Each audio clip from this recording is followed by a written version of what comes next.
हजरत उमर जब नारा लगाते ना तो कैसे किस तरह कांपते। सफीर आते रूम के मिलने के लिए तो कहते जाओ उमर नफल पढ़ रहे हैं, टाइम कोई नहीं।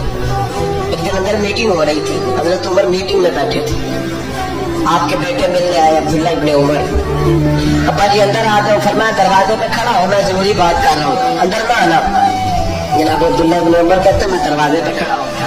थोड़ी देर गुजरी तो इमाम हुसैन भी आ गए। एक हदीस में एक रवायत में इमाम हसन का लफ्ज भी है, इमाम हुसैन आए। आके अब्दुल्ला इब्ने उमर से कहने लगी उमर फारूक अंदर है? तो कहा वो अंदर तो है। तो कहा आप क्यों दरवाजे पे खड़े? कहने लगे अब्बा जी ने कहा है यहाँ इंतजार करो, मैं हुजूर ही बात कर रहा हूँ, लेकिन शहजादे मेरे लिए कहा है, मेरे लिए आप जाना चाहे तो चले। इमाम हुसैन कहने लगे अमीरुल मोमिनीन पे बात कर रहे होंगे, मैं जोहर के वक्त मस्जिद में मिल लूंगा, जोहर का टाइम आएगा ना तो मैं मस्जिद में मिल लूंगा। ये कह के चले गए। हजरत उमर बाहर आए, हजरत अब्दुल्ला इब्ने उमर से कहा कि कोई आया तो नहीं? अर्ज की हुजूर हुसैन इब्ने अली आए, हुसैन इब्ने अली। तो कहा अंदर क्यों नहीं भेजा? हाँ मैंने कहा था बेशक चले जाए, लेकिन वो कह रहे थे कि मैं ज़ोहर के वक्त मस्जिद में मिल लूंगा। तो सैयदना उमर फारूक फरमाने लगे अब्दुल्ला तुझे तेरी मार हुए, हुसैन को क्यों वापस भेजा?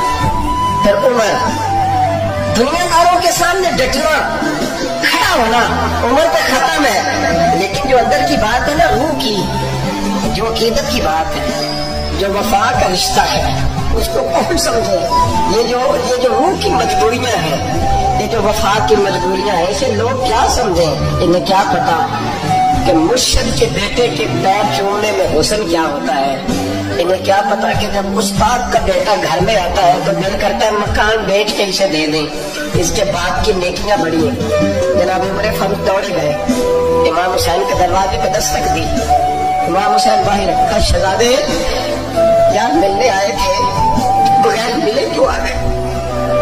अर्ज की कि आप मसरूफ थे, आपके अपने बेटे भी दरवाजे पे खड़े थे, तो मैं वापस आ गया। इमाम हुसैन कहते उमर जज्बात में आ गए, सर से पगड़ी गिर गई। कहने लगे हुसैन मेरे बेटे का और हुसैन का क्या मुकाबला? क्या उसकी माँ का नाम फातिमा है?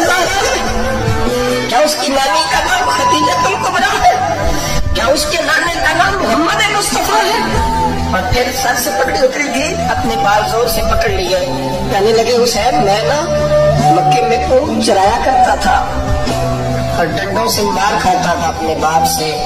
ये जो आज सारी दुनिया में उमर के नारे लगते हैं, ये तेरे नाने का सबका है। शहजादे मेरी वफा और मेरी वफा में जब तेरा दिल करे ना दौड़ के आ जाया कर। उमर तो एक दिन इमाम हुसैन ने आके ना जनाबे फारूक आलम से कहा, खुतबा दे रहे थे बच्चों की तभी शुरू में, पता नहीं क्या बात है इमाम हुसैन का दिल में। कहने लगे उमर नीचे उतरो, ये मेरे नाना का मिंबर है।